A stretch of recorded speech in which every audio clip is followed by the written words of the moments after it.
Svoje poslanstvo znanstvenika raziskovalca vidim v tem, da pomagam bolnikom odgovoriti na vprašanja, zakaj sem zbolel ravno jaz, ali bodo zboleli moji otroci in predvsem, katero zdravilo je zame najboljše. Za odgovor na ta vprašanja v naših raziskavah potrebujemo biološke vzorce bolnikov, ki jih shranjujemo v biobankah. Od zdravnikov pridobimo klinične podatke o poteku zdravljenja.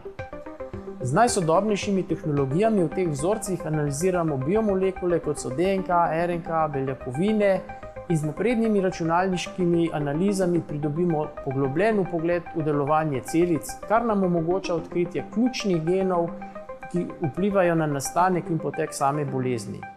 Na podlagi teh podatkov lahko predvidimo, katera zdravila bodo za posameznega bolnika najbolj učinkovita in bodo povzročala kar najmanj neželenih učinkov. Ponosen sem, da smo ustvarili raziskovalno okolje, v katerega poleg mladih talentov pritegnemo tudi slovenske izkušene znanstvenike iz tujine. Skupaj utiramo pot razvoju novih zdravil in s tem ustvarjamo novo upanje za bolnike, ki se soočajo z neuspešnimi zdravljenji.